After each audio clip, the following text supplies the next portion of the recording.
उन सभी फिल्मों में अलग अंदाज, अलग रूप, ओ माय गॉड, हमारा प्रोडक्शन कंपनी थी, हमने प्रेजेंट किया था। लेकिन इस फिल्म में क्या अलग लगा, क्या खास बात लगी? इसकी कहानी बड़ी इंटरेस्टिंग है and very appealing and I think it's a very important film. देश में जो हालात चल रहे हैं उसको देखते हुए इस किस्म की फिल्में बननी चाहिए। Very important film, very essential film आ रहा है। जी जी। अनु भाई, मतलब जो लास्ट प्रोमो का देखा, मतलब एक बार फिर से दोहरा, याद है वो कि याद है वो, मतलब वो जहनी तौर पर कितनी बार इन्होंने रिहर्सल की होगी आप लोगों ने उस चीज़ के लिए? रिहर्सल तो मुझे करनी थी। वही थोड़ा अरे सुनने की भी रिहर्सल हो सकती है, बाप रे बाप, कितनी देर तक, मतलब ऐसी खालिश उर्दू। इसका जो जिस्ट है वो मैं 4 लाइन नज़र कर रहा हूँ आप सबको, हिंदुस्तानी आवाम को, समाज को, हमारे देश को। अब तो मज़हब कोई ऐसा भी चलाया जाए, अब तो मज़हब कोई ऐसा भी चलाया जाए जिसमें इंसान को इंसान बनाया जाए। क्या बात। अब तो मज़हब कोई ऐसा भी चलाया जाए जिसमें इंसान को इंसान बनाया जाए। आग गंगा में भी है, जमुना में भी है, झेलम में भी है। आग गंगा में भी है, जमुना में भी है, झेलम में भी है। कोई बतला दे कहाँ जाके नहाया जाए।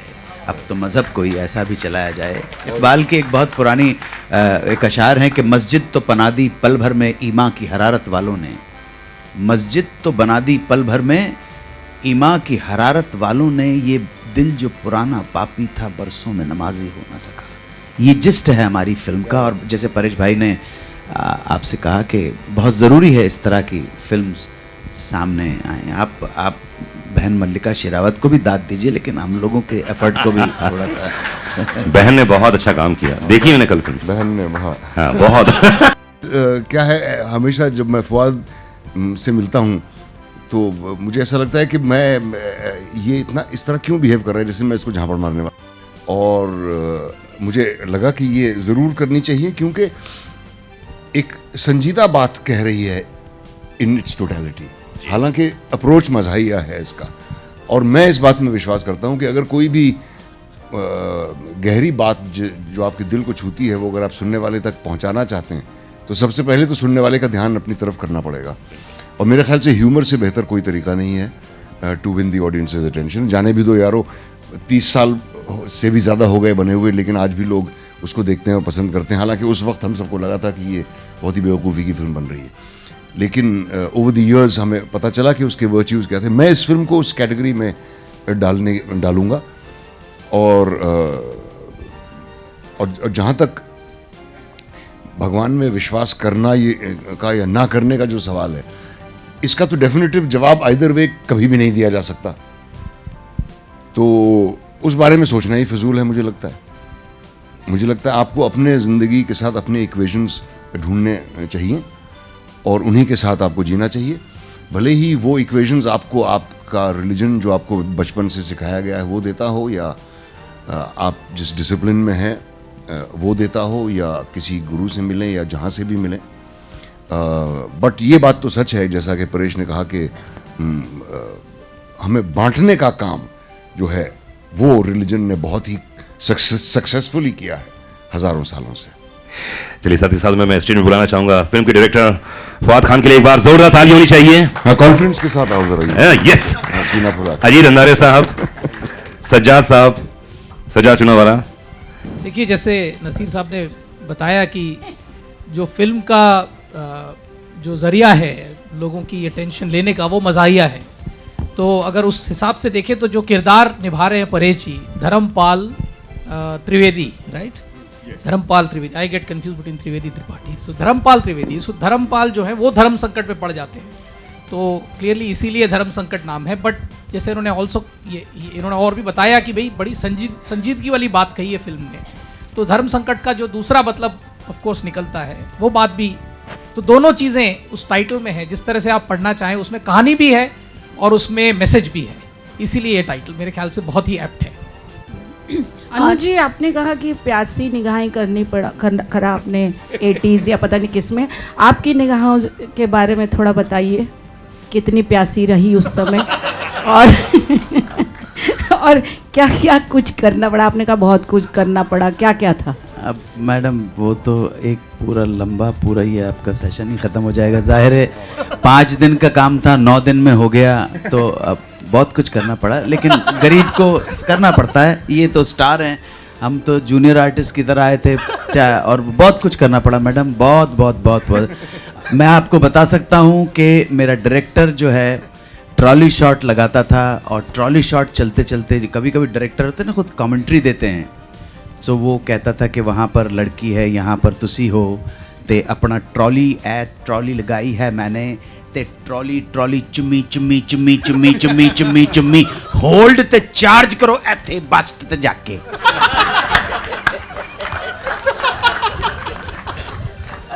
करना पड़ता है जी, करना पड़ता है। अनु जी ने तो अपने धर्म संकट के बारे में बताया कि कैसे उनकी फिल्में, उन्हें कई सारी फिल्में ऐसी करनी पड़ी जो धर्म संकट में फंस मैडम गए। कई सारी नहीं, एक को ही किया। ऐसा मत करो भाई। अच्छा, एक फिल्म आपने बताया जैसे नसीर सर, आपसे जानना चाहेंगे कभी आप भी ऐसे धर्म संकट में फंसे हो जहां आपकी मजबूरी बन गई हो, इच्छा नहीं वो फिल्म करने की? नहीं, कभी नहीं। मैं जो भी मैंने फिल्म की है अपनी मर्जी से की है, और ये सोच के की है कि कुछ मज़ा आएगा। अक्सर 2 दिन में ही पता चल जाता है कि कितना मज़ा आ रहा है या नहीं आ रहा। लेकिन धर्म संकट में कभी भी नहीं रहा कि ये फिल्म करूं या ना करूं। और माशाल्लाह काफ़ी सारी बुरी फिल्में मैंने भी की हैं। उनकी फहरिस्त काफ़ी लंबी है। उन बुरी फिल्मों का चुनने का कोई रीज़न? जैसे हमने कई सारी फिल्में देखी हैं जो आपने बेहतरीन फिल्में भी की हैं, तो कुछ ऐसी फिल्में भी की हैं हमें लगता है कि नसीर सर ने ऐसी फिल्में क्यों की? हाँ, अब मुझे लगता है कि ये जो दूसरी टाइप की फिल्में जो आप मेंशन कर रही हैं वही आपने देखी होंगी। क्योंकि अक्सर लोग मुझसे पूछते हैं आप डर्टी पिक्चर जैसी फिल्में मत किया कीजिए, तो मैं कहता हूँ आपने देखी डर्टी पिक्चर? हाँ देखी ना, 3 बार देखी। by the minute. Just wait till this interview is over. Paresh जी, आपसे भी एक सवाल है। ओ माय गॉड जब आई थी तो लोगों का नज़रिया पूरी तरह से फिल्म ने बदल दिया था धर्म को लेकर। उसके बाद फिर पीके आई, उसने भी नज़रिया बदला। अब ये फिल्म जो है वो किस तरह से नज़रिया बदलेगी? और लगता है कि पूरी तरह से लोग चेंज हो जाएंगे जो धर्म को लेकर कई सारी बातें करते हैं। मुझे नहीं लगता कि फिल्मों की वजह से समाज के अंदर कोई इतना मैसिव चेंज आता है, लेकिन ऑफ कोर्स लोग सोचने पे मजबूर हो जाते हैं। और उम्मीद करता हूं कि सोचे लोग कि, क्योंकि मुझे पीके के अंदर एक बड़ा अच्छा सीन लगा था कि थप्पा कहाँ है, जब वो बच्चों के वार्ड में जाके कहता कि थप्पा कहाँ है, बड़ा बेहतरीन सीन है। That says everything, that says everything. Paresh ji, मेरा सवाल आपसे है कि ज़्यादातर देखा जाए धर्म के ऊपर जब भी कोई फिल्में बनती है तो देखा जाता है कि कई बार कई लोगों के सेंटिमेंट्स को हर्ट करते हैं, तो आप इस पर क्या कहना चाहेंगे? देखिए, पहले तो इरादा ये है कि सेंटिमेंट्स को हम हर्ट करने निकले नहीं हैं, आपको आईना दिखाने निकले हैं, मिरर दिखाने निकले कि समाज के अंदर जो हो रहा है, फिल्मों की वजह से समाज में असर नहीं होता। समाज में जो चल रहा है वो फिल्मों में ज़रूर आता है, वो होता है, लेकिन हम मिरर दिखा रहे हैं। इसकी वजह से किसी को विचलित होने की या व्यथित होने की ज़रूरत नहीं है। और कुछ ना कुछ तो चल रहा है हमारे समाज के अंदर, हम सब जानते हैं, तो जितना अच्छा हो जाए उतना बेहतर है, और कुछ नहीं। परेश जी, आपने अपने फिल्मों में अभिनय के ज़रिए आपने कई धर्म गुरु हो गए या फिर बाबा हो गए, उनकी असलियत को दिखाने की आपने काफ़ी कोशिश की है। कभी किसी से कॉल आया, कहीं आश्रम से या किसी बाबा से आपको कॉल आया कि आप क्या कर रहे हैं, ऐसा कुछ? नहीं जी, किसी का कॉल आया नहीं है। सब लोग यही कहते कि उन लोगों को ये नहीं करना चाहिए। उन लोग, मैंने पता नहीं कौन है, फिक्टिशियस लोग कौन है, सबसे पूछो कि उन लोगों को ये नहीं करना चाहिए। तो ये जो है वो उन लोगों का कॉल अभी तक आया नहीं है। What makes you produce such unconventional films like Bhag Milka Bhag, or for that matter Queen, and now we have Dharam Sankat mein? What is that one thing that you see in the script or the story of the film that makes you decide that yeah, I will produce this film? See, we are in the business of cinema, so we are in search of commerce. If you do a certain kind of films, I don't think you will find commerce in them. You might find a lot of loud noise, you might find a lot of, fame, you might get noticed more, but I think if you have to find commerce, you have to find films which will have a value far higher than what they are, on paper. And I think that's one reason clearly. So if you have to be successful in this business, you have to be doing something different. So I think that is the first thing, innovation. B, I think that's been the very strategy, for Viacom 18 from the very beginning, which is why our very first film, you look at Tanu Weds Manu till the last film, we've been doing that. I think the other thing is we are also mirroring the change in the society. With multiplexes, I think there is a lot of audience which has now come about, which appreciates content and good films and not necessarily only, star power.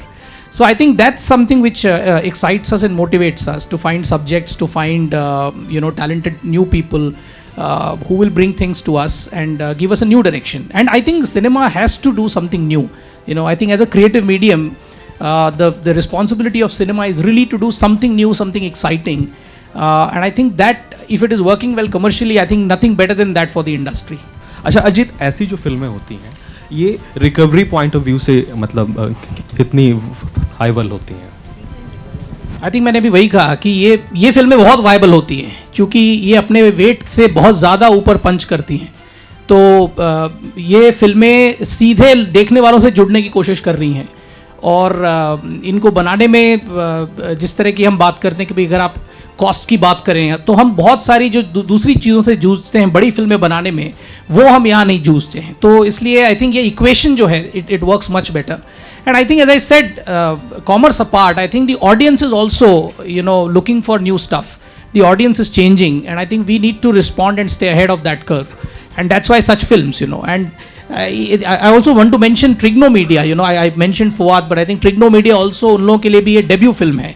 तो एक चीज़ जो हम करते हैं, नए लोगों में हम लोग नए टैलेंट में नई कहानियाँ ढूंढते हैं और जब नए लोग नया सुर लेके आते हैं तो कोई नया गीत बनता है और उसमें शायद फिर हम लोग अपनी सक्सेस ढूंढते हैं. So that's what we look to do. और अनु सर, आपसे एक सवाल था कि जो स्टार पावर है मतलब हिंदी फिल्म इंडस्ट्री में रूल करती रही है, तो वो स्टार कल्चर आप लोग कितना मतलब देख रहे हैं कि वो कम हो रहा है, ख़त्म हो रहा है, या स्टिल अभी वो रूल करेगा स्टार पावर? हाँ, मतलब आप तीनों के व्यूज चाहूँगा मैं. तो भाई स्टार तो दोनों हैं, हम तो जूनियर आर्टिस्ट हैं. So called stars. देखिए वो तो हमेशा ही रहेगा और it can't be wished away because हम जो भी अपनी जिम्मेदारी समझें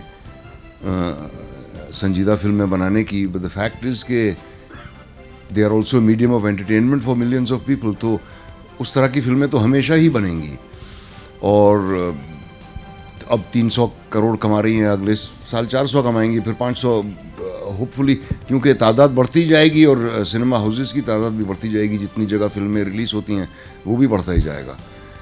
लेकिन हम लोग जो चाह रहे हैं टू मेक अ डिफरेंस, और हमारी ज़िंदगी में वो डिफरेंस होगा नहीं, इस बात को भी मैंने एक्सेप्ट कर लिया है. बट हमारी जिम्मेदारी है इस तरह की फिल्में करते रहना. And as Ajit said, which I think one of the things which he neglected to say is कि it's very important कि ये फिल्में इकोनॉमिकली बनाई जाएं from the point of view of recovery. क्योंकि अगर इस तरह की फिल्म 20 करोड़ में बनने लगी तो I don't think there is a chance of recovery, क्योंकि इस तरह की फिल्म की audience is a certain kind of audience and word of mouth is what will help a film like this. So इसीलिए I am all for small budget content oriented films, और जो multi starrers हैं वो तो बनते ही रहेंगे और हम लोग भी उसका हिस्सा बन जाते हैं जब हमें ज़रूरत होती है बैंक अकाउंट को भरने की. तो फिर नसीर सर, हम मतलब आज के दौर को सबसे ज़्यादा आज़ाद माने कि इस किस्म की कंटेंट ड्रिवन फिल्में बन रही हैं जो 80s या 70s के वक्त में शायद मुनासिब नहीं थी. देखिए रेशियो वाइज उतनी ही बन रही हैं जितनी 70s या 80s में बनती थी, रेशियो वाइज, क्योंकि कहीं ज़्यादा तादाद में बन रही हैं फिल्में, कहीं ज़्यादा फिल्म मेकर्स हैं. उसी हिसाब से सीरियस फिल्म मेकर्स जो हैं वो भी उनकी तादाद भी उतनी बढ़ गई है. और बल्कि 70s से पहले भी ख्वाजा अहमद अब्बास साहब थे जो अकेले Hindi black and white songless फिल्में बनाया करते थे 1950s और 1960s में.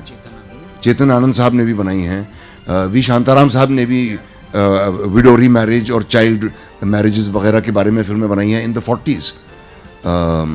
तो बहुत कम लोग थे उस वक्त. एक जिया सरहदी थे शायद, शांताराम जी थे, उसके बाद एक ख्वाजा अहमद अब्बास साहब थे, चेतन आनंद साहब थे 70s में कुछ तादाद, फिर बासु चैटर्जी आए वगैरह वगैरह, तादाद बढ़ गई. अब क्योंकि शायद उस ज़माने में अगर 5 लोग थे तो अब 50 हैं, लेकिन रेशियो वाइज परसेंटेज उतनी ही छोटी है। ओ माय गॉड की आपने, आपका मैसेज गया लोगों तक। अभी आप सेम टाइप की ही कुछ फिल्म कर रहे हैं जिसका एक और विषय है, मतलब ढांचा वैसा ही, तो अभी ये कुछ डिफरेंस है या आपने, और लोग आपके ऊपर तंज भी कसेंगे अलग अलग धर्म के लोग अभी आने वाले दिनों में, कंट्रोवर्सीज हो? आपका सवाल समझे, कंट्रोवर्सी को लेकर? हाँ नहीं, कंट्रोवर्सी जैसा तो इसमें कुछ है ही नहीं। ओ माय गॉड के अंदर कोई कंट्रोवर्सी नहीं थी। हमने तो यूँ समझिए कि कुछ दिखाया ही नहीं था, ये समझ लीजिए। जो मटेरियल हमारे पास है उसके मुकाबले तो हमने कुछ दिखाया ही नहीं था, और इसमें भी कोई कंट्रोवर्सी वाली बात है। इसके अंदर आप देखिए मैसेज तो देखिए, कितना बेहतरीन मैसेज है कि अल्टीमेटली आप इंसान है, हिंदू हो या मुसलमान हो, जो भी कुछ, अल्टीमेटली आप इंसान है। लेकिन कहने का तरीका, जैसा नसीर साहब ने कहा कि कॉमेडी अंदाज हो तो क्या होता है कि लोगों को बात गले उतारने में तकलीफ नहीं होती है। जैसे ऑस्कार वाइल्ड ने भी कहीं पे कहा है कि अगर किसी को सच्ची बात करनी, जरा कॉमेडी अंदाज से कहिए तो तीखी नहीं लगेगी और लोग आपको मारेंगे नहीं।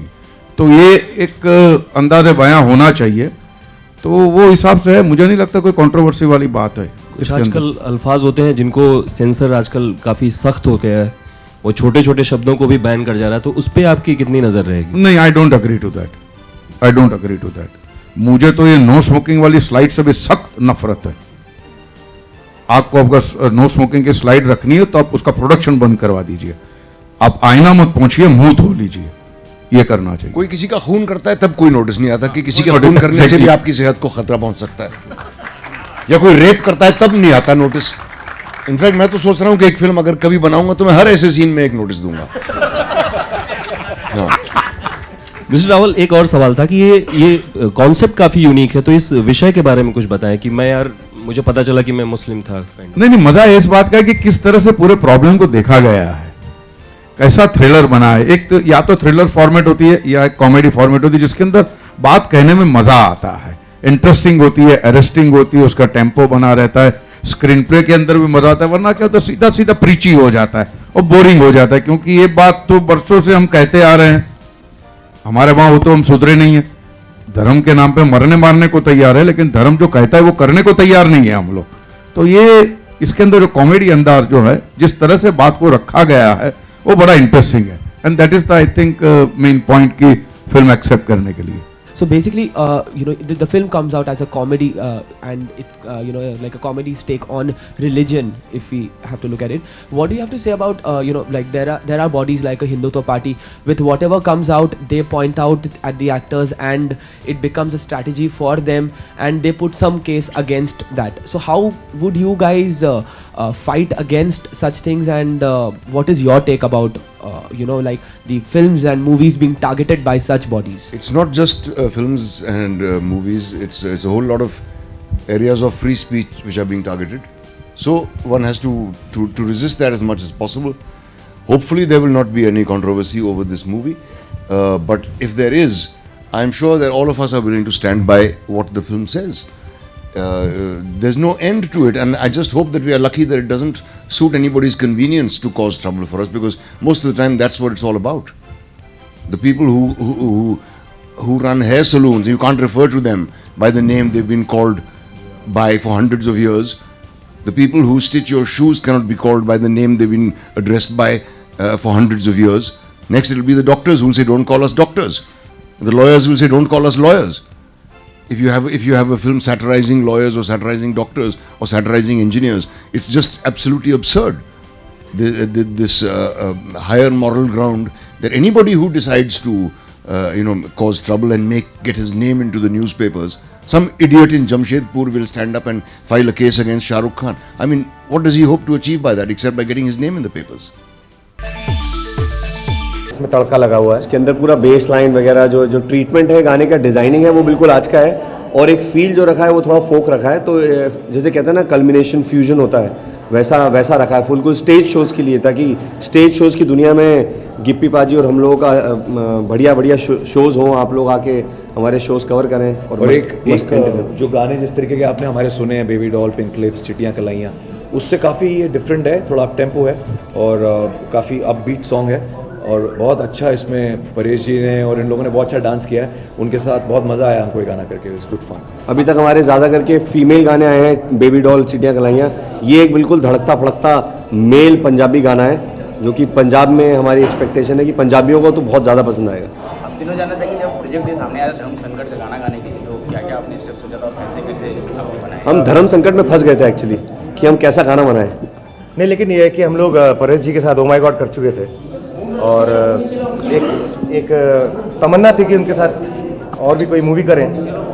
तो धर्म संकट जब आया तो हम लोग धर्म संकट में वाकई पड़ गए थे कि उनके लिए कैसा गाना, बेबी डॉल और चिटिया के बाद क्या बनाना है उनके लिए।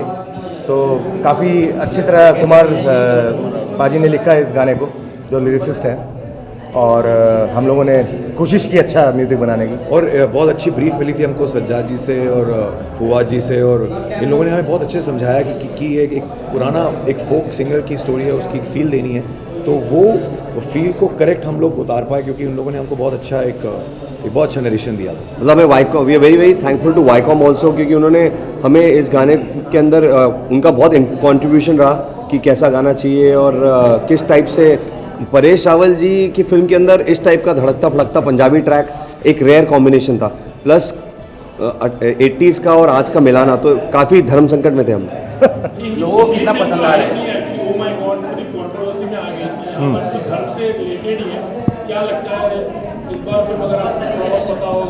सर, जब भी कोई अच्छी जब भी कोई सच्चाई दिखाई जाएगी वो हमेशा कंट्रोवर्सी तो होगी, क्योंकि जो बात सच्ची होती है वो कड़वी भी होती है और वो बहुत लोगों को अच्छी नहीं लगती।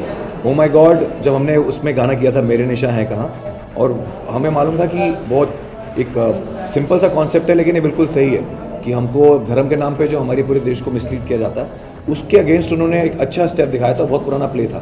धर्म संकट भी एक वैसी अप्रोच है, इट्स अ डिफरेंट स्टोरी, लेकिन ये है कि ये जब कोई एक रियलिटी आपके सामने आती है तो कभी कभी कुछ लोगों को अच्छा नहीं लगता। तो हम लोग जब अपने काम करते हैं, फिल्म में गाने बनाते हैं, फिल्में बनाते हैं, हम लोग कंट्रोवर्सीज की परवाह नहीं करते, क्योंकि हम वो करते हैं जो हमें लगता है कि सही है। सर, हमारे जो गानों का स्टाइल जो पहले आया, ओ माय गॉड में बड़ा एक मेलोडी थी, मेरे निशान, अभी बिल्कुल इस गाने के अंदर बिल्कुल एनर्जी और धमाका है। तो हम लोगों ने अपना स्टाइल, म्यूजिक का जो स्टाइल बना के रखा है मीत रोज रंजन का, वो वर्सेटाइल है। जैसे कहते हैं एक आदमी का एक रैप स्टाइल होता है, किसी का कुछ प्योर मेलोडी होता है।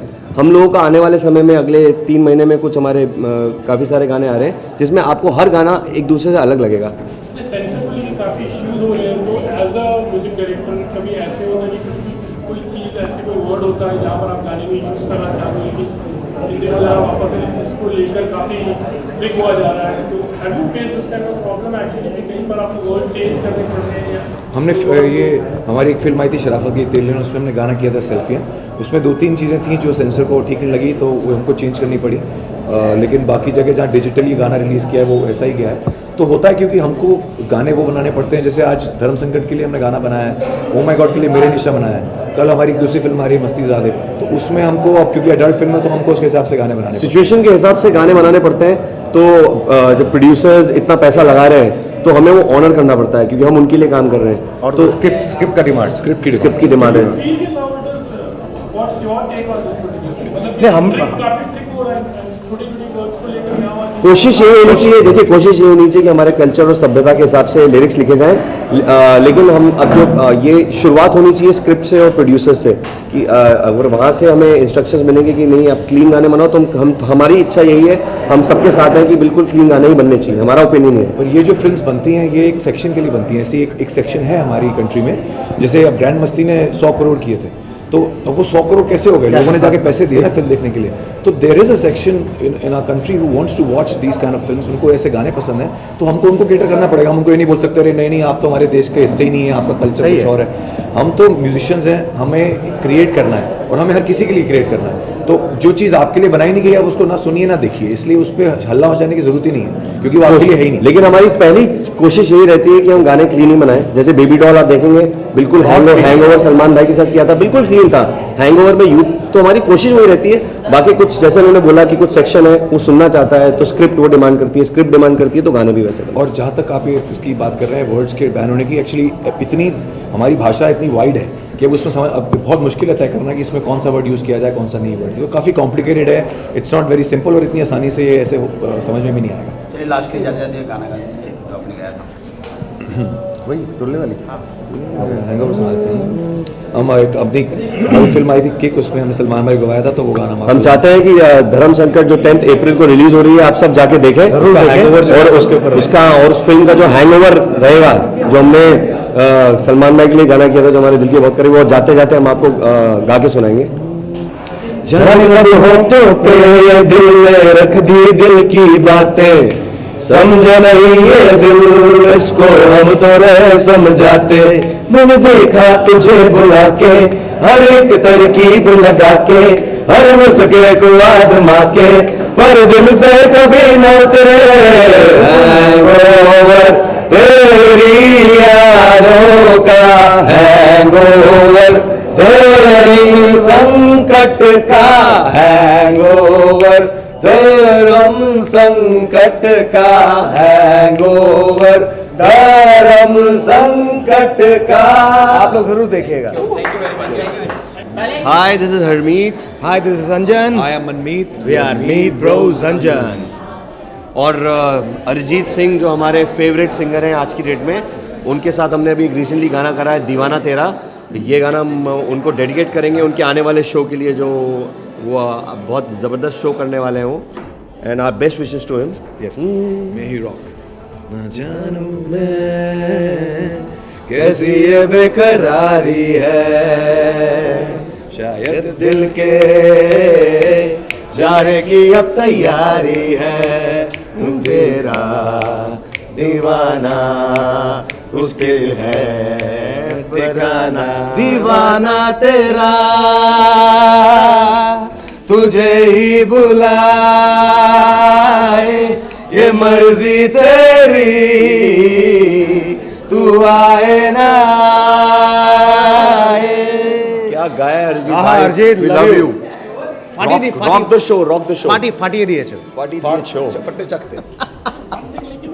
हमें बहुत सी आवाज़ें इंडस्ट्री में हैं जो बहुत क्लासिक हैं, सुपर्ब हैं, आउट ऑफ दिस वर्ल्ड हैं, लेकिन अरिजीत को आई थिंक उनकी आवाज़ में एक जो प्लेबैक वाली बात जो किशोरदा में थी, वो उनकी आवाज़ में आ गई कि वो हर तरीके का गाना किसी भी हीरो पे गा सकते हैं।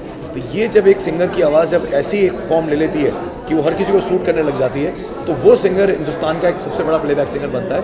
तो बड़े समय के बाद आई थिंक अरिजीत एक ऐसे सिंगर आए हैं जिनकी आवाज़ जो है वो हर हीरो पे, यंग से लेके सलमान भाई तक हर किसी पे सूट करती है। So it is a very good thing for music directors कि एक ऐसी आवाज़ हमारे लिए अवेलेबल है जिसको हम गवा सकें। और अरिजीत की आवाज़ को मैं नींबू से बताऊंगा कि नींबू की जैसी है, कि एक नॉर्मल आवाज़ अगर नींबू पानी होता है, अगर नॉर्मल सोडा होता है, उसके अंदर अगर आप नींबू निचोड़ दो और थोड़ा काला नमक डाल दो तो आवाज़ वो कितना टेस्टी हो जाता है। तो वैसी एक नॉर्मल आवाज़ के अंदर उनका एक ऐसा एक टोन है जो कि पब्लिक के अंदर सीधे दिल के अंदर उतरता है। तो वैसा उनका कुछ अलग खट्टा मीठा आवाज़ है। वो कशिश जो मतलब कि पेन हर कुछ, मतलब वो ऐसा आदमी है कि वो एक क्ले है, उसको जिसमें ढाल दो वो ढल जाता है। चाहे उससे दिल्ली वाली गर्लफ्रेंड गवाओ, चाहे उससे दीवाना गवाओ, वो कुछ भी गा सकता है। बहुत ही फ्लेक्सिबल आदमी है वो। Thank you.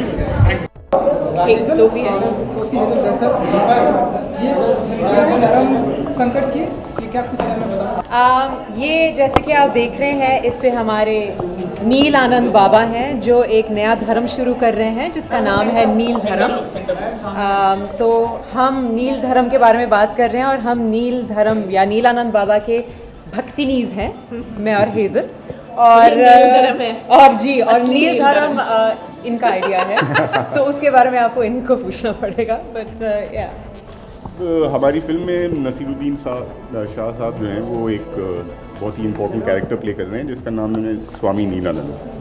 तो काफ़ी क्वर्की इंटरेस्टिंग किस्म के बाबा हैं, मोटरसाइकिल चलाते हैं, गॉगल्स पहनते हैं, और ये दोनों लोग बहुत खूबसूरत लोग, उनकी सबसे फेमस भक्तिनीज हैं।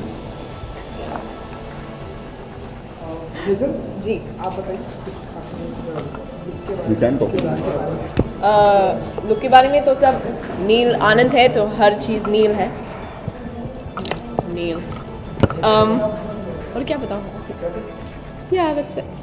जैसे कि आप लोगों ने देखा है ऑलरेडी, इसका एक प्रमोशनल गाना आ चुका है जो है नील आनंद बाबा। तो हमारी यही उम्मीद थी कि ये सबका नया एंथम बनेगा। बहुत कम रिलीजन्स हैं जिनका एक फंकी सॉन्ग एंथम होता है, बहुत तो गर्ल्स हमारा जो है बहुत ज़्यादा फंकी और ट्रेंडी एंथम है, तो हम यही उम्मीद कर रहे थे कि सब लोग इस नील धर्म को जल्दी से फॉलो करें। फवाद साहब, किस तरह का जोखिम इस तरह का सिनेमा बनाते वक्त नजर आता है, क्योंकि बहुत ही बातें बयान के तौर पे भी ली जाती हैं फिल्मों में? देखिए, जब आप फिल्म बनाने की तरफ चलते हैं तो जोखिम तो बहुत सारे आते हैं, और शायद हमारे मुल्क में इस वक्त ये भी हो गया है कि फिल्म जब रिलीज़ होती है तो लोग अपने आप को पब्लिसिटी देने के लिए कुछ ऑब्जेक्शन ढूंढ लेते हैं। हमारी फिल्म में ऐसा कोई ऑब्जेक्शन है नहीं, हालांकि है फिल्म रिलीजन के बारे में, लेकिन कॉमेडी है, we are not saying anything objectionable about any religion, and एक इंसान की जर्नी है, उसका कॉन्फ्लिक्ट है, so there is a lot of fun in the film. It might look like there's something objectionable or something that people might find controversial, but actually there's nothing controversial in the film, and at least people are talking about the film, right? No, but I just think आजकल anything can be a controversy. So it's if you want to find a controversy in anything, you'll find it in anything. हमने blue पहना है, उसमें भी controversy आ सकती है. But that's just the state that we're in. But I think the trailer's outstanding, and that's why you're all here, because and as a country, I think we need to get a little more thick-skinned. We can't be objecting to any and everything कि सब हमको ये बुरा लग गया या हमको वो बुरा लग गया. We need to have the ability to laugh at ourselves and our own. If you cannot laugh at yourself, what can you laugh at? एक तरह से क्रिएटिविटी पे हम आजकल बहुत पहरा देखते हैं, बहुत सारी चीज़ें नजर आ रही हैं, इस बात को किस तरह से देखते हैं? Yes, of course. If you're being told that you can't do this and your character cannot say this word or whatever, then you might as well tell us what to make. So any kind of zor zabardasti about anything is not a good idea. Yeah. We live in today's times where even when you ban something, it's impossible to ban, right? You ban a documentary and then you put it on YouTube, and then the government takes it off YouTube. By the time it's taken off YouTube, it's on so many other websites that it's impossible to ban, right? So banning anything is never the right approach to anything, right? If you don't want to see it, you have your own choice. It's not like we're going to force anybody to see anything or it. Film के बारे में कहा जा रहा है कि ये British comedy का एडेप्टेशन है, क्या कुछ बातें इस लिहाज से? जी, जिन लोगों ने इस फिल्म को प्रोड्यूस किया है, that is Sajjad Choonawala and Shariq Patel. They own a company called Trigno Media. They had the official rights to this British film called The Infidel. उसके बाद जब उन्होंने वो rights acquire कर ली, then we went on the process of making this film, which is we first went to Kundan Shah Saab to script the film. So his team of writers has written the film. Then we got these stalwarts to agree to act in the film, and this wonderful journey of making the film. And now we're at this point, we just want it to be out and everybody else to love it as much as we love it. Sophie, जब आपको बताया गया कि आपको भक्त बनना है नीलकंठ बाबा का, तो नील आनंद बाबा का, जी, तो क्या कुछ फीलिंग थी? मुझे बस यही लगा कि लोग सोफ़ी को इस नए अवतार में ज़रूर देखना पसंद करेंगे, क्योंकि ग्लैमरस अवतार सबने देख लिया है, ये भी कुछ कम ग्लैमरस नहीं है, थोड़ा अलग है. लेकिन मुझे इस फिल्म के बारे में कुछ शायद 2 सालों से पता है, क्योंकि इस फिल्म के जो प्रोड्यूसर हैं सज्जाद मेरे बहुत पुराने दोस्त हैं, तो उन्होंने मुझे बताया था कि वो इस किस्म की फ़िल्म बना रहे हैं, और फिर काफ़ी वक्त तक हमारी बात नहीं हुई. फिर जब मैं झलक दिखलाजा कर रही थी, एक दिन उनका फ़ोन आया कि मुझे कोरियोग्राफर चाहिए. मैंने कहा किस लिए? नसीर साहब से कुछ कराना है. मैंने कहा नसीर साहब से क्या कराना है आपको? तो फिर मैंने अरविंद को सजेस्ट किया, जिन्होंने मेरे साथ हंगामा हो गया किया, और बस बात वहीं तक ख़त्म हो गई. और फिर अचानक एक दिन उनका फ़ोन आया कि आपको मेरी फ़िल्म के लिए कुछ करना है, और कुछ 1-2 अलग सी चीज़ें हैं वो भी करनी है, तो will you do it? And I can't say no, because I have to say कि it's the most incredible team. और जैसे कि आप देख रहे हैं, अगर परेश साहब, नसीर साहब और अन्नू कपूर जी ने इस फिल्म को किया है, that too with a first time director, first time producers, that speaks volumes about the kind of film this is. So it's just an honor to be associated with it. और लोगों को Do You Know Baby पसंद आ रहा है, नील आनंद की भक्तिनी पसंद आ रही हैं, तो बहुत ज़्यादा अच्छा. तो हाल ही में कई सारे बाबा का नया रूप निकल कर सामने आया है, उन्हें जेल तक भी जाना पड़ा, तो ऐसा मतलब कोई रूप आया? आप हमें सलाखों के पीछे डालना चाहते, कैसी बातें कर रहे हैं? फिल्मों में हम जानना चाहते हैं, क्या कुछ ऐसा रूप निकल कर सामने आएगा? फिल्म जो है वो सर सोसाइटी का रिफ्लेक्शन होता है ना, तो सोसाइटी में जो हो रहा है वही आप फिल्म में देखते हैं. तो नसीब भाई के जो कैरेक्टर हैं उनमें समझ लीजिए आपके हमारे मुल्क में तो पता नहीं है 50 हज़ारों कितने बाबा हैं ना, तो हर बाबा का कुछ थोड़ा कुछ है, और वो कुछ डाल के वो अपना एक यूनिक स्वामी नीलानंद बन गया है। जी सोफी, भक्त भी कई प्रकार के होते हैं, सुबह कुछ और करते हैं, शाम को कुछ और, दोपहर को कुछ और। जी तो सोफी क्या कुछ करते हुए दिखाई देंगी? आप वीडियो देख लीजिए, उसी में सब जी आप वीडियो देख लीजिए नीलानंद बाबा का, उसी में आपको पता चल जाएगा कि ये भक्तिनी क्या करती रहती है सारा दिन। अच्छा फवाद साहब, फिल्म सेंसर बोर्ड पे लेकर हो गया? So yeah, the film has been seen by the censor board, and very soon we should be having a censor certificate, and the film should be out on its release date. On 10th of April, inshallah. Thank you. Thank you.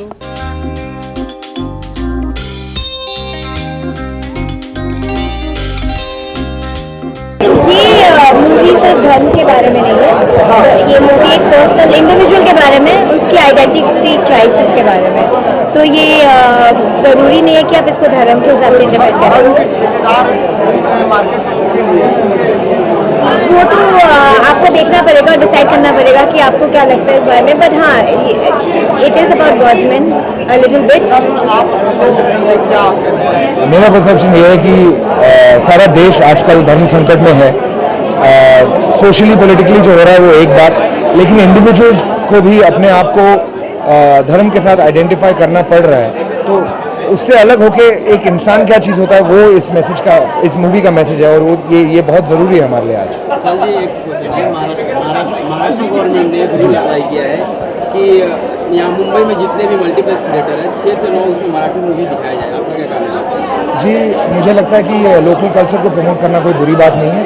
हाँ, ये बुरी बात है कि theatre को आप बताएं कि कौन से टाइम कौन सा शो, ये आपका बिजनेस नहीं है, वो उनका बिजनेस है, वो चलाएंगे। लेकिन लोकल कल्चर, लोकल मराठी पिक्चरें बहुत अच्छी बनती हैं। मैंने 1-2 में म्यूज़िक भी किया है, काफ़ी में गाना भी गाया है, तो मैं मराठी फिल्म इंडस्ट्री को पूरी दिल से सपोर्ट करता हूँ, लेकिन गवर्नमेंट की तानाशाही को सपोर्ट नहीं करता। ये एक इंडस्ट्री की फ्रीडम के ऊपर है, थिएटर ओनर के फ्रीडम के ऊपर है। डिस्ट्रीब्यूटर्स जो अपने बिजनेस के हिसाब से डिसाइड करें, किसी को आप क्यों किसी चीज़ के लिए फोर्स कर रहे हैं। जी I have no idea. Just say I have no idea. No, I agree with him, but actually regional films are really good.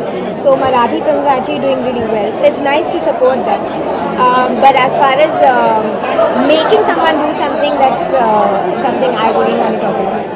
Thank you. Sir आखिरी सवाल आपसे, आपने बॉलीवुड हिंदी फिल्म इंडस्ट्री को बहुत करीब से देखा है, तो क्या ये जो ट्रेडिशनल, अरे यार बात कर रहे हैं यार, traditional film maker Yashraj Chopra हो गए, तो ट्रेडिशनल, उनके अलावा बाहर से कुछ लोग आते हैं, अनुराग कश्यप जैसे, विशाल भारद्वाज जैसे, वो एक अच्छा रिमार्क बॉलीवुड इंडस्ट्री की, ये कितना मायने रखता है बॉलीवुड को?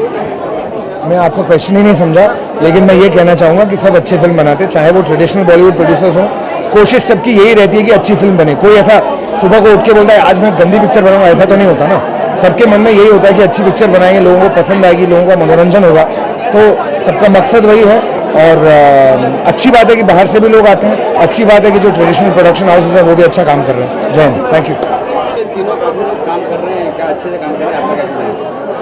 आपके एक्सप्रेशन से ही लग रहा है कि बहुत अच्छा काम होगा। और आई मीन मेरे बहुत फेवरेट एक्टर्स हैं तीनों, और एक अच्छी टीम है, और वाईकॉम के साथ एक बहुत अच्छा नाता रहा है, और देखने में ही ट्रेलर्स लग रहा है कि फिल्म बहुत बढ़िया होने वाली है। So really excited to watch it. इस मूवी में जैसे कि लोग कर रहे हैं कि नसीरुद्दीन शाह का रोल बहुत कम दिया गया है, तो आपका क्या कहना है? देखिए, अच्छे एक्टर को कम या ज़्यादा रोल की कोई परवाह नहीं होती। मैं खुद एक बड़ा एग्जाम्पल हूँ उसके लिए। जब आप इम्पैक्ट छोड़ते हैं तो इम्पैक्ट छोड़ते हैं उसमें आप। आई think Naseer sahab doesn't need a lengthy role to really put an impact, he is already so good. Maharashtra government ने एक रूल अप्लाई किया है कि मुंबई में जितने मल्टीप्लेक्स हैं, ठीक है, 6 to 9 PM का जो शो है वो मराठी शो दिखाया जाए, आपका क्या कहना है? इसके दोनों प्रोज एंड कॉन्स हैं। एक तरह से अच्छा है कि मराठी सिनेमा को इनकरेज किया जाता है, बट मैं इतना चाहूँगी, गुजारिश करूँगी कि जो थिएटर वाले हैं उनसे भी एक मिलकर अगर डिसीजन लिया जाए, उन पर ना डाला ना जाए, वो बेहतर होगा। एक म्यूचुअल डिसीजन होना चाहिए।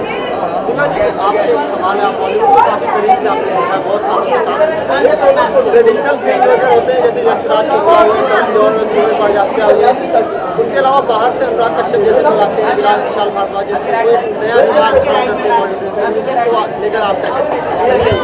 हम तो खुद बाहर से आए हैं, लेकिन फिल्म इंडस्ट्री का वही तो खूबसूरती है कि हर तरह से लोग, चाहे वो यहाँ बहुत सालों से हों, चाहे नए लोग हों, लेकिन अपनी क्रिएटिविटी लेके अपनी कहानी कहने के लिए हर तरह से टैलेंटेड लोग आते हैं, जो कि आई थिंक हर एक को वेलकम करना चाहिए। Thank you.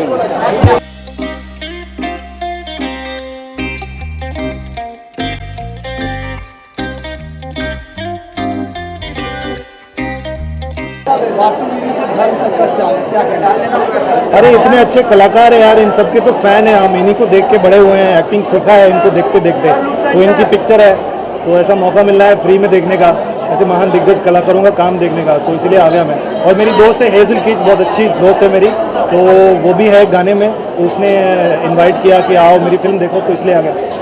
आप अनुराग कश्यप के प्रोडक्ट एक तरह से मैं कहूँगा कि है, तो मेरा एक सवाल है कि ट्रेडिशनल जो फिल्म मेकर थे जैसे यशराज हुए, करण जौहर टाइप के हुए, वो ट्रेडिशनल फिल्म मेकर है, और ये बाहर से अनुराग कश्यप जैसे लोग आते हैं, विशाल वर्मा जैसे लोग आते हैं, एक नया रिमार्क बॉलीवुड खड़ा कर रहे हैं और हिंदी फिल्म, तो इसको लेकर आप क्या कहना चाहेंगे, कितना अच्छा ये है? तो समय के हिसाब से सिनेमा बदलता है, कला जो है समय का एक समय से जन्म लेती है कला, तो हर समय का एक अलग कलाकार होता है। तो आजकल के सिनेमा, मैं ये नहीं मानता हूँ कि जैसे यश जी थे और जैसे सुभाष जी थे, ये तो ट्रेडिशनल फिल्म मेकर है, उस समय के लिए उन्होंने भी वो एक यूनिक सी फिल्म मेकिंग कर रहे थे, और एक इंडस्ट्री जो आज हम जानते हैं जो है हमारी इंडस्ट्री, इतनी बड़ी इंडस्ट्री है, इसका नींव उन्होंने लगाया था, तो they are as important as the जो आगे चल के आ रहे हैं। और ऑब्वियसली समय के हिसाब से समय बदला, कहानियाँ बदली, हमारा जो आज का कल्चर है, जिस तरीके के हमें कहानियाँ पसंद आती हैं वो सब बदला, टेस्ट बदले, तो उसके हिसाब से फिल्म मेकिंग में भी बदलाव आया।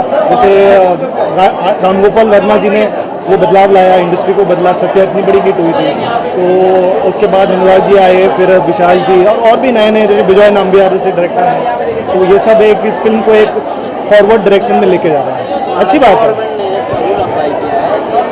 मुंबई के जितने मल्टीप्लेक्स सिर्फ 9 मराठी मूवी दिखाया जाता है, बहुत अच्छी बात है, बहुत अच्छी फिल्में बनाते हैं मराठी लोग, और लोगों को देखना चाहिए, बढ़ावा देता है इंडस्ट्री को, मैं तो कहता हूँ ठीक है, सब कोई प्रॉब्लम नहीं है। आज की राय ऑब्वियसली मैं इस फिल्म का एक हिस्सा हूँ, शायद एक छोटा सा हिस्सा, बट एक अहम हिस्सा, क्योंकि मैं इस टीम को बहुत चाहती हूँ। ये फिल्म बहुत ज़्यादा स्पेशल फिल्म है, और मैंने इनकी जो प्रोड्यूसर और डेब्यू है, ये उनकी डेब्यू फिल्म है, और मैंने उनके लिए 2 गाने किए हैं, तो बहुत अच्छा लग रहा है, बहुत अच्छा फीडबैक मिला है, गाना बहुत अच्छा चल रहा है, do you know baby Gippy Grewal के साथ। और उससे ज़्यादा मैं मानती हूँ कि हमें अच्छी फिल्में सपोर्ट करनी चाहिए, और धर्म संकट में एक बहुत ही खूबसूरत फिल्म है, एंटरटेनिंग फिल्म है और ज़रूरी फिल्म है। तो आपका बात करने का अंदाज है विद्या बालन की तरफ मिल रहा है, अच्छा, विद्या बालन को आजकल फॉलो करते हैं? जी बिल्कुल नहीं, मेरी उर्दू हमेशा से ऐसे है, हमें बचपन से ऐसे सिखाया गया बात करने का, लेकिन आई डोंट एम्यूलेट एनीवन, मैंने आज तक किसी को कॉपी नहीं किया है और ना ही करूँगी, लेकिन I love Vidya, she is wonderful, very talented and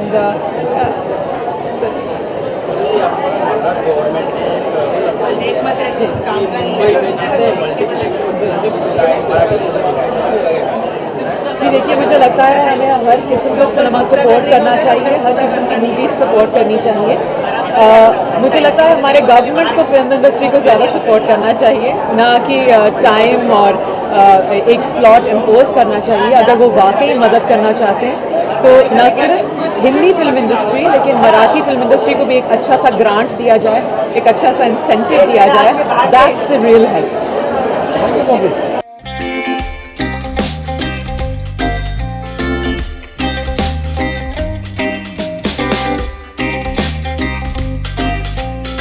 ऐसा महाराष्ट्र गवर्नमेंट ने किया।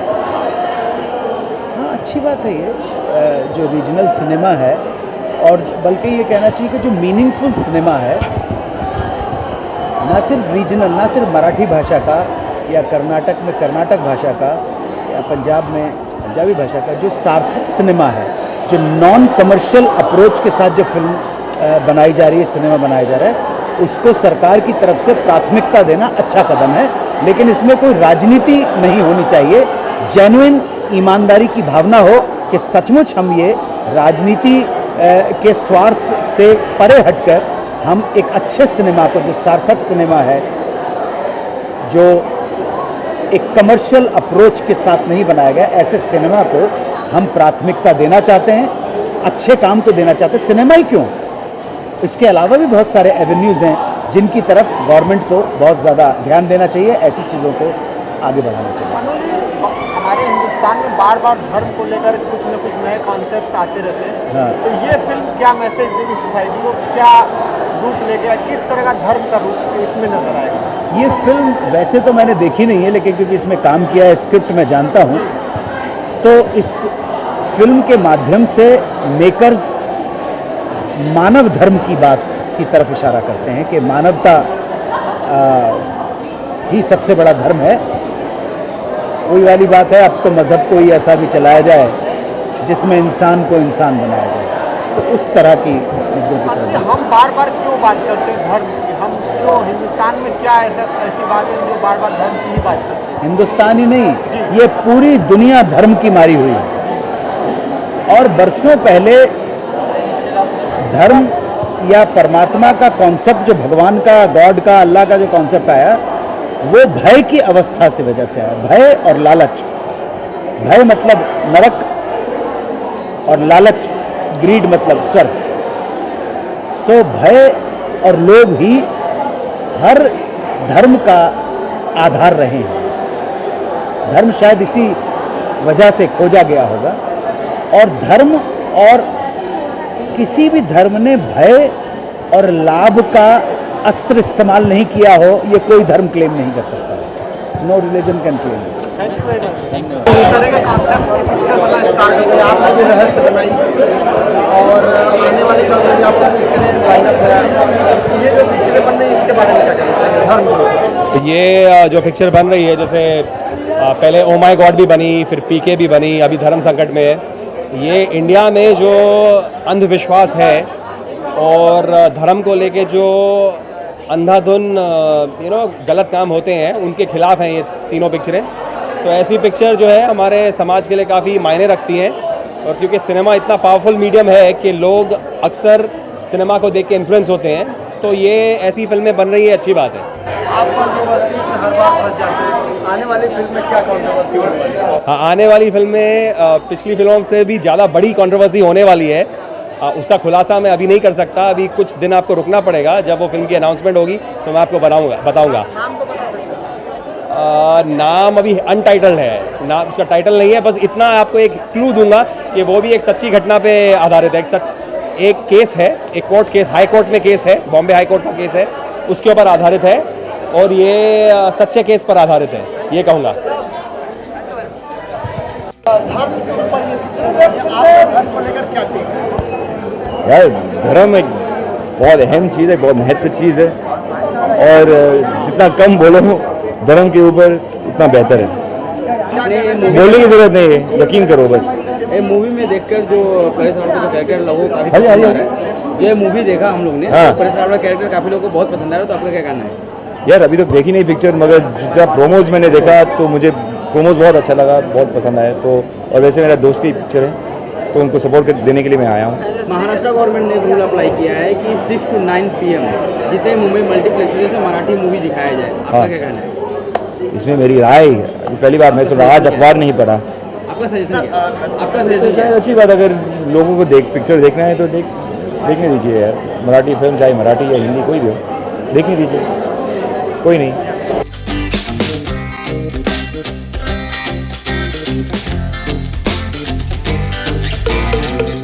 बड़ा बिजनेस किया इस वीकेंड में, या चाहेंगे कि क्या मैं बहुत खुश हूँ यार। आज ही हम लोगों ने आई थिंक फाइनल रिपोर्ट पढ़ी है, वो 91 करोड़ हो गया है, और होपफुली कल I think it should touch 100। धर्म जैसी लेकिन नहीं, बहुत अच्छा लग रहा है, ऑडियंस रिस्पॉन्स बहुत अच्छा है फाइनली। मतलब अब वहाँ से धर्म पे आ गए। मैं वहाँ से हाँ यार, धर्म तो अपना मतलब थोड़ा रखना पड़ेगा ना। चाहेंगे इस तरह की फिल्में बनने की, क्या कहना चाहते हैं? नहीं, आई थिंक ये एक बहुत ही ऑनेस्ट फिल्म है। फवाद को मैं जानता हूँ क्योंकि मेरी पहली फिल्म जो थी ऑलवेज कभी कभी, उसके DOP रह चुके हैं अंशुमन महाले के साथ। फवाद ने भी शूट की थी, शाहरुख खान का प्रोडक्शन था, तो मेरी शुरुआत उनसे हुई थी। और आज उनकी फिल्म है, एक बहुत ही ऑनेस्ट फिल्म है, मैं इसलिए अपना सपोर्ट यहाँ देने आया हूँ। फिल्म तो मैं देख चुका हूँ ऑलरेडी। सो या NSD के 3 लोग काम कर रहे हैं, क्या कहना चाहेंगे इस बारे में? कितना अब उससे ज़्यादा मैं क्या कहूँ, वो तो अंदर पूरी कहानी वही कह रहे हैं, आप इधर ही देख लीजिए। मैं बाहर झंडा गाड़। अच्छा अली, एक क्वेश्चन आपसे है कि जैसे करण जौहर हुए, यश राज चोपड़ा हुआ, सूरज बड़जात्या ग्रुप हुआ, कपूर ग्रुप हुआ, वो एक ट्रेडिशनल मार्केट चली आ रही थी बहुत सालों से। अब उसमें बीच में आते हैं अनुराग कश्यप जैसे लोग, विशाल भारद्वाज जैसे, विकास बहल जैसे लोग, जो एक नया ट्रेडमार्क सेट कर रहे हैं बॉलीवुड में। आप क्या कहना चाहेंगे, कितना फ़ायदा हुआ हिंदी फिल्म इंडस्ट्री में? आई थिंक बहुत फ़ायदा हुआ है। पिछले 2 साल में हमारी इंडस्ट्री पूरी पलटी है। अच्छी अच्छी स्क्रिप्ट चल रही हैं, जहाँ एक बर्डमैन आके 30 करोड़ कमा जाती है, फास्ट एंड फ्यूरियस आके बिजनेस हिला देती है। हमारा कंटेंट बदल रहा है और विकास बहल, अनुराग, ये लोग सब बहुत अच्छी अच्छी फिल्में बना रहे हैं। एक्टर्स के लिए बहुत अच्छा फेस चल रहा है आई थिंक, एंड हम लोग को बहुत अच्छा काम करने को मिल रहा है। And I am very excited कि मेरी अगली फिल्म भी थोड़ी इंटरेस्टिंग है, अलग है, और वो स्पेस हम लोग को मिल रही है खेलने के लिए। क्योंकि कुछ साल पहले ही मतलब अगर आप थोड़ा भी ट्राई करिए आपको हो जाता था। महाराष्ट्र गवर्नमेंट ने ऐसा रूल अप्लाई किया है कि मुंबई में जितने मल्टीप्लेक्स उसमें सिर्फ मराठी मूवी दिखाया जाए। आपका कहना है? यार क्यों नहीं, मतलब it's not a bad decision. हाँ, ये कंपल्शन नहीं होना चाहिए। जैसे हिंदी फिल्म्स को दिया जाता है चांस, वैसे ही ज़रूरी नहीं है कि टाइमिंग फिक्स्ड हो, लेकिन दिखानी ज़रूर चाहिए। क्योंकि हमारे देश में इतनी सारी लैंग्वेजेस हैं यार, कोई देखता ही नहीं है। नेशनल अवार्ड्स होते हैं, एक बहुत मतलब पता नहीं कहाँ होते हैं यार, किसी को पता ही नहीं चलता है। और वो फिल्में कहाँ जाती हैं उसके बाद, किसी को ना ऑनलाइन मिलती हैं, किसी को ना लाइब्रेरी में मिलती हैं, बस नाम रह जाता है। तो I think it's a great platform कि एटलीस्ट आम जनता पहुँच तो पाए। इतनी अच्छी सिनेमा हो रही है। अभी अपने अगली फिल्म के बारे में बताएं, क्या है, क्या कहानी है? कहानी अभी तो शुरू भी नहीं हुई है, लेकिन लव अफेयर है और पूजा भट्ट प्रोड्यूस कर रही हैं, सोनी राजदान डायरेक्ट कर रही हैं, मैं हूँ, कल्कि है, गुलशन भी हैं उसमें, और या 1950s की कहानी है, पीरियड फिल्म है एक या रणवीर सिंह ने भी पीरियड फिल्म को लुटेरा में हाथ आजमाया था। हाँ लुट गए थे। हाँ। आप हमारा लव अफेयर है, लव अफेयर में कितने लुटते हैं कितने जीतते हैं। चलिए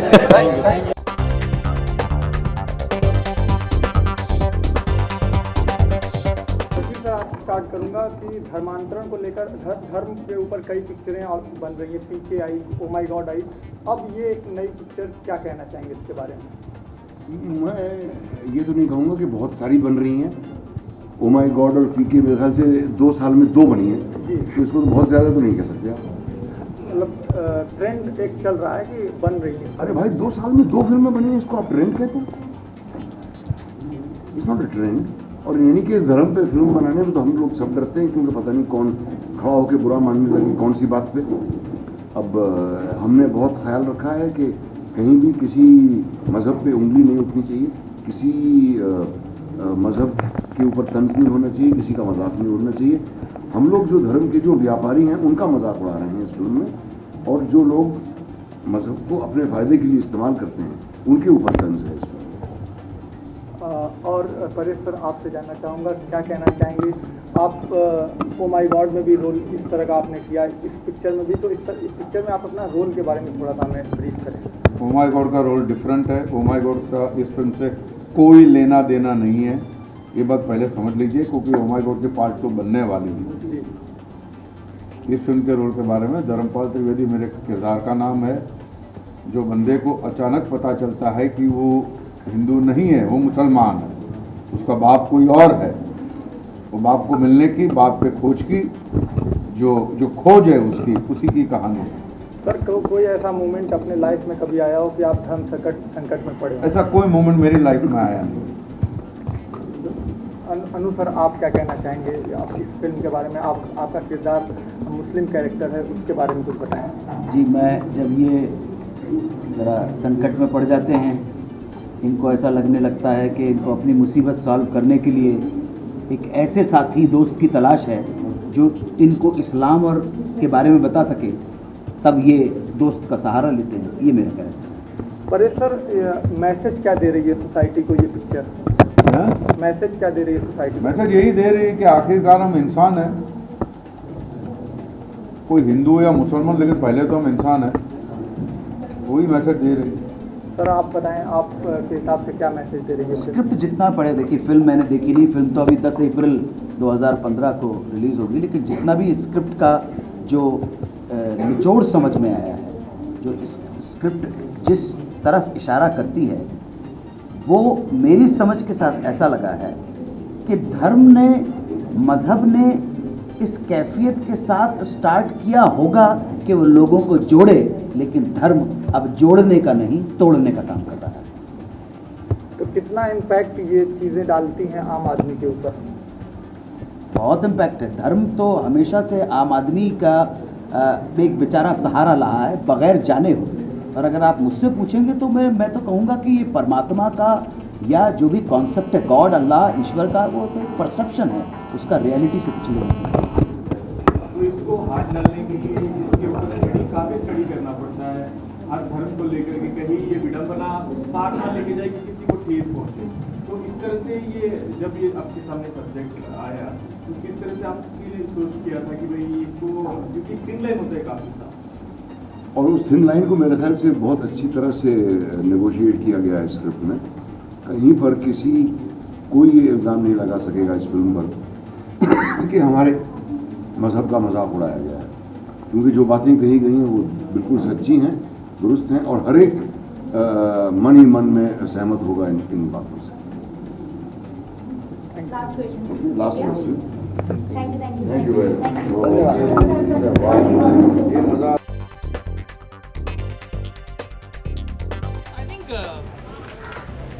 It's exactly the kind of film Viacom makes, which is that it is what you would not expect it to be. तो आप जो आशा करेंगे, जो आप सोचेंगे कि इस फिल्म में होगा, उससे कुछ हटके, कुछ अलग, वैसी फिल्में हम बनाते हैं। अगर आप उन लोगों का सिलेक्शन देखें, जिस तरह की मिल्खा, मद्रास कैफे क्वीन, तो बिल्कुल उसी तर्ज पे धर्म संकट में है। ओ माय गॉड भी हम लोगों ने बनाई थी, वो एक पीछे इंस्पिरेशन है, पर ये अपने आप में बिल्कुल अपनी जगह पे खड़ी, अपने आप में इस फिल्म में बल है, और इसकी अपनी एक थ्रो, अपनी एक पकड़। So we are very confident about this film and we have such enormous talent amongst us which can I think carry any film. So we are fortunate to have. किस्मत अच्छी थी कि मेरी पहली फिल्म में मुझे हिंदुस्तानी सिनेमा और stage के इतने बड़े दिग्गज कलाकार के साथ काम करने का मौका मिला। Really excited about it. जब उस स्क्रिप्ट में कुछ अच्छा रहा होगा तभी इन सब लोगों ने हाथ हला। डेट अलग दी गई है, जब डेट दे देता हूँ मेरा मन भी वहीं दे देता हूँ, ऐसी कोई जगने वाली बात नहीं होती है। I am very excited to, मैं जब अनु भाई से मिलता हूँ तो मुझे बहुत खुशी होती है और काम करने का बहुत मज़ा आता है, बहुत फ्रेंडली एटमॉस्फेयर होता है। और बात है नसीर भाई की, तो आई ऑलवेज लुक फॉरवर्ड, जब मौका मिले, जो भी छोटा रोल भी क्यों ना हो, लेकिन मैं ले लूँगा। तो इस यहाँ तो बहुत ही मज़ेदार स्क्रिप्ट है, और जैसा फवाद भाई ने कहा कि स्क्रिप्ट इतनी ताकत वाली है कि मैं, अनु भाई, नसीर भाई, बहुत मज़ा आता है। बॉक्सर नहीं है इसको कि अरीना में उतर के एक दूसरे को बॉक्सिंग लगाए। नंबर 1, ये बहुत बड़े एक्टर होने के साथ बेहतरीन इंसान भी है, और क्रिएटिव फील्ड में, क्रिएटिविटी में हम सब छलके हुए लोग नहीं, भरे भरे लोग हैं। हम हमारा काम करने के लिए कॉम्प्लिकेटेड पर्सन थोड़े हैं, और एक दूसरे के प्रति रिस्पेक्ट है, और तो काम आसान हो जाता है। देखिए, once you have a solid script and when you are working with good people, उसका एक नशा अलग होता है। We look forward to come on the set. यार मैं अनु भाई से मिलूंगा, मैं अच्छे लोगों के साथ जुड़े हुए तो काम आसान हो जाए। एक जरिया है टेलीविजन, दूसरा प्रिंट, सारे अलग अलग जरिए हैं, तो जो एक मार्केटिंग का पूरा एक तस्वीर बन के आती है, इन सबको इस्तेमाल करके बनती है। तो ज़रूर उसमें डिजिटल भी होगा और मेन स्ट्रीम टेलीविजन भी होगा, सभी कुछ होगा। मैं बहुत थक जाता हूँ, मैं ट्विटर वगैरह में ऑपरेट नहीं करता हूँ, फेसबुक वगैरह में मुझे वो नहीं आता, जो वो मेरा काम है ही नहीं, मुझे समझ में नहीं आता। मैं फ़ोन उठा के बात कर सकता हूँ, लेकिन वो ट्विटर वो सब ये नहीं समझूंगा, और क्या समझूंगा अपने आप। घुमा फिरा के अगर पॉलिटिक्स की बात लाना चाहते हैं तो मैं आपको सक्सेसफुल नहीं होने दूंगा। बात करनी है 16 मई को होती है, तो जो आप अलग किस्म के कॉम्बिनेशन देखिए, वो जो लगते हैं, जो इंग्रेडिएंट्स लगते हैं जो नॉर्मल फिल्मों में, इसमें कहानी का मज़ा होता है। अभिनेत्री, अब आप मुझे बताइए, ओ माय गॉड के अंदर कौन थी हीरोइन? कहानी हीरो होता है, कहानी हीरोइन होती है। बात कहानी में होनी चाहिए, दम कहानी में होना चाहिए, फिर कोई भी खड़ी रख दीजिए आप। महानव है, यही बड़प्पन होना चाहिए। अगर आप नहीं समझे तो मैं समझाऊं, तो यही बड़प्पन होना चाहिए। चेंज है, इनएविटेबल है, आप चाहें या ना चाहें, चेंज हो रहा है। लेकिन ध्यान रखिएगा, हर चेंज विकास नहीं होता है, हर परिवर्तन प्रगति नहीं होती है, लेकिन विकास और ये देश अपनी खोई हुई गरिमा को प्राप्त कर ले, अगर समझ सकती है मेरी ये लफ्ज़, वरना अंग्रेजी में बोलूँगा तो फिर जल्दी आप छाप दोगे। बड़ी डेफिसिट है हमारे लिए कि गवर्नमेंट पे विश्वास नहीं और ट्रस्ट फैक्टर आ जाए कि नहीं गवर्नमेंट एक काम करेगी। सबसे अहम बात है कि भाई हमको ट्रस्ट, कहानी, मसला, मैसेज और जिस तरह से इसको ट्रीट किया गया है वो हाईलाइट है। आज पहले दिन में जितना काम हुआ है उस काम को जो देखते हुए ऐसा लग रहा है कि शायद हम इसको कल ही रिलीज करते हैं। अच्छा, एक रिलीज कॉरिडोर मिलना चाहिए जब लोगों का ध्यान उस फिल्म की हो, तो वो देख के closer to the date only we get. इसमें लोग फिल्म रिलीज़ नहीं करते, वहाँ से हम लोग अपनी डेट्स बनाते हैं। हम लोगों ने फिल्म श्राद्ध में रिलीज़ की, हम लोगों ने फिल्में होली में रिलीज़ की हैं, हम लोगों ने फिल्में रमज़ान में रिलीज़ की हैं, हम लोगों ने फिल्में IPL में रिलीज़ की हैं। तो हम ये चाहते हैं कि भाई इस फिल्म के ऊपर अटेंशन आए, तो वो बड़ी जो डेट्स हैं वो उन्हीं फिल्मों को मुबारक हम अपनी खुद जगह बनाएं। वर्किंग ऑन इट और एक दो आइडियाज मिले हैं तो फाइन ट्यून करके रखने वाले हैं, देन देखते क्या होता है। It's exactly the kind of film Viacom makes, which is that it is what you would not expect it to be. तो आप जो आशा करेंगे, जो आप सोचेंगे कि इस फिल्म में होगा, उससे कुछ हटके, कुछ अलग, वैसी फिल्में हम बनाते हैं। अगर आप उन लोगों का सिलेक्शन देखें, जिस तरह की मिल्खा, मद्रास कैफे क्वीन, तो बिल्कुल उसी तर्ज पे धर्म संकट में है। ओ माय गॉड भी हम लोगों ने बनाई थी, वो एक पीछे इंस्पिरेशन है, पर ये अपने आप में बिल्कुल अपनी जगह पे खड़ी, अपने आप में इस फिल्म में बल है और इसकी अपनी एक थ्रो, अपनी एक पकड़। So we are very confident about this film and we have such enormous talent amongst us which can I think carry any film. So we are fortunate to have them. किस्मत अच्छी थी कि मेरी पहली film में मुझे हिंदुस्तानी cinema और stage के इतने बड़े दिग्गज कलाकारों के साथ काम करने का मौका मिला। Really excited about it. तो वो स्क्रिप्ट में कुछ अच्छा रहा होगा तभी इन सब लोगों ने हाँ कहा। डेट अलग दी गई है, जब डेट दे देता हूँ मेरा मन भी वहीं दे देता हूँ, ऐसी कोई झगड़े वाली बात नहीं होती है। I am very excited to, मैं जब अनु भाई से मिलता हूँ तो मुझे बहुत खुशी होती है और काम करने का बहुत मज़ा आता है, बहुत फ्रेंडली एटमॉस्फेयर होता है। और बात है नसीर भाई की, तो आई ऑलवेज लुक फॉरवर्ड, जब मौका मिले, जो भी छोटा रोल भी क्यों ना हो, लेकिन मैं ले लूँगा। तो इस यहाँ तो बहुत ही मज़ेदार स्क्रिप्ट है और जैसा फवाद भाई ने कहा कि स्क्रिप्ट इतनी ताकत वाली है कि मैं, अनु भाई, नसीर भाई, बहुत मज़ा आता है। बॉक्सर नहीं है इसको कि अरीना में उतर के एक दूसरे को बॉक्सिंग नहीं। नंबर 1, ये बहुत बड़े एक्टर होने के साथ बेहतरीन इंसान भी है और क्रिएटिव फील्ड में, क्रिएटिविटी में हम सब छलके हुए लोग नहीं, भरे भरे लोग हैं। हम हमारा काम करने के लिए कॉम्प्लिकेटेड पर्सन थोड़े हैं और एक दूसरे के प्रति रिस्पेक्ट है और तो काम आसान हो जाता है। देखिए, once you have a solid script and when you are working with good people, उसका एक नशा अलग होता है।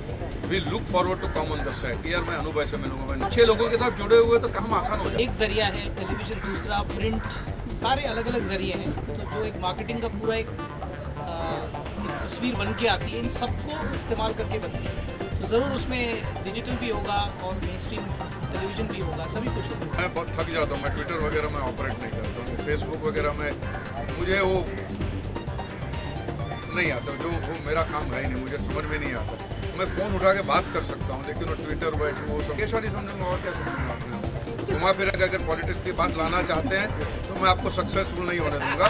बात करनी है 16 मई को होती है, तो जो आप अलग किस्म के कॉम्बिनेशन देखिए, वो जो लगते हैं, जो इंग्रेडिएंट्स लगते हैं जो नॉर्मल फिल्मों में, इसमें कहानी का मजा होता है। अभिनेत्री, अब आप मुझे बताइए, ओ माय गॉड के अंदर कौन थी हीरोइन? कहानी हीरो होता है, कहानी हीरोइन होती है।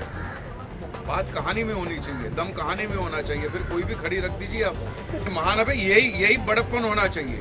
अगर आप नहीं समझो तो मैं समझो, तो यही बड़प्पन होना चाहिए। चेंज है, इनएविटेबल है, आप चाहें या ना चाहें, चेंज हो रहा है। लेकिन ध्यान रखिएगा, हर चेंज विकास नहीं होता है, हर परिवर्तन प्रगति नहीं होती है, लेकिन विकास और ये देश अपनी खोई हुई गरिमा को प्राप्त कर ले, अगर समझ सकती है मेरी ये लफ्ज़, वरना अंग्रेजी में बोलूंगा तो फिर जल्दी आप छाप दोगे। बड़ी डेफिसिट है हमारे लिए कि गवर्नमेंट पे विश्वास नहीं और ट्रस्ट फैक्टर आ जाए कि नहीं गवर्नमेंट एक काम करेगी। सबसे अहम बात है कि भाई हमको ट्रस्ट, कहानी, मसला, मैसेज और जिस तरह से इसको ट्रीट किया गया है वो हाईलाइट है। आज पहले दिन में जितना काम हुआ है, उस काम को जो देखते हुए ऐसा लग रहा है कि शायद हम इसको कल ही रिलीज करते हैं। अच्छा, एक रिलीज कॉरिडोर मिलना चाहिए जब लोगों का ध्यान उस फिल्म की हो, तो वो देख के closer to the date only weekend, जिसमें लोग फिल्म रिलीज़ नहीं करते, वहाँ से हम लोग अपनी डेट्स बनाते हैं।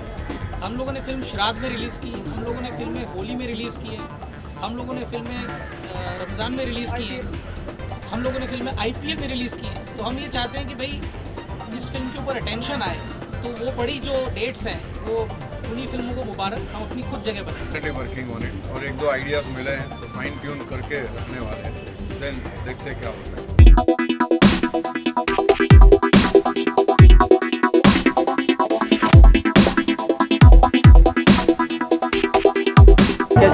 अच्छी फिल्म, परफॉर्मेंस वाइज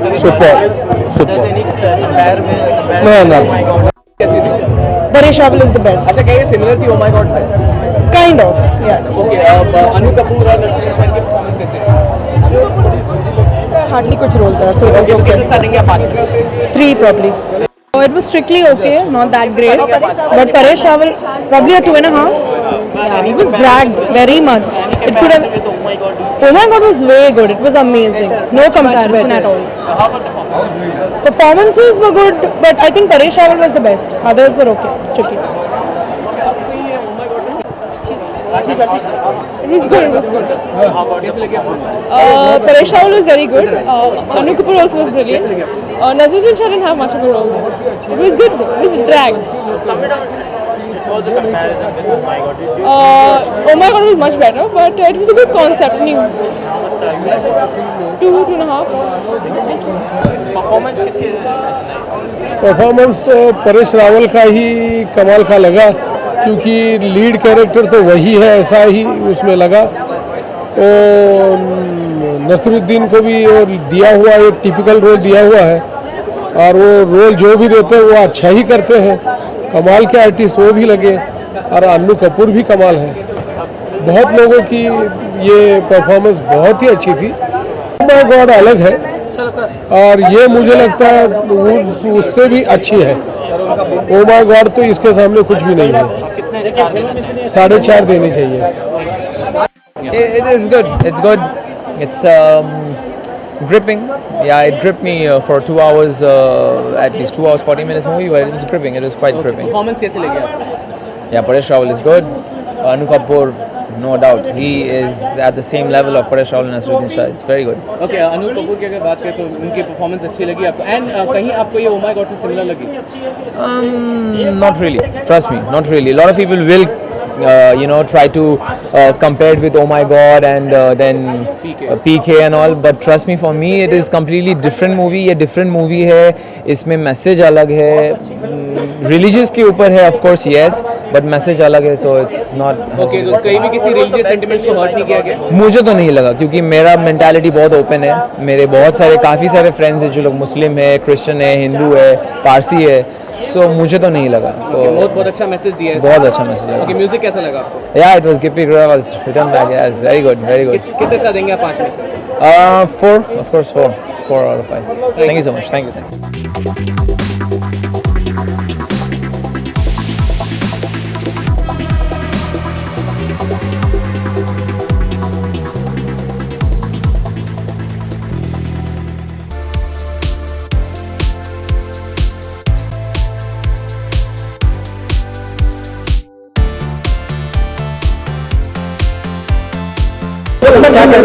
बहुत अच्छा फिल्म है, आप जरा देखो। Thank you.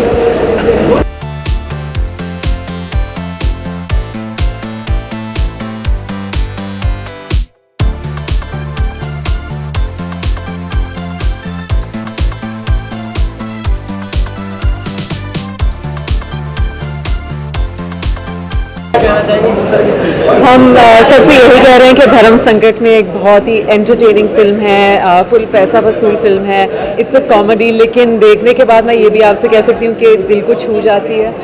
बहुत ही खूबसूरत फिल्म है, बहुत ज़रूरी फिल्म है, और तीनों एक्टर्स ने कमाल का काम किया है। नसीर साहब एक बिल्कुल अलग अवतार में, परेश रावल इज़ आउटस्टैंडिंग, और अन्नू कपूर तो दिल जीत लेते हैं।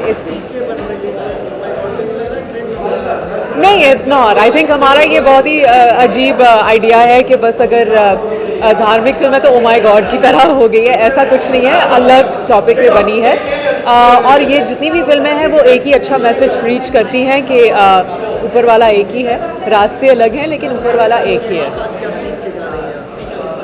एक्चुअली ये फिल्म वही चीज़ें बताती हैं जो एक्चुअली मेरी खुद की बिलीव्स हैं, तो मुझे बहुत ज़्यादा अच्छा लगा एंड आई होप सब पे बहुत पॉजिटिव असर पड़े इस फिल्म का।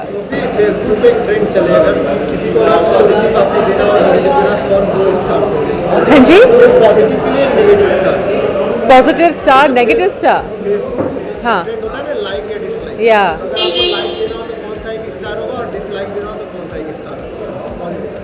नहीं, मैं ऐसा सब कुछ नहीं करती, not at all, I don't believe in all that. Thank you.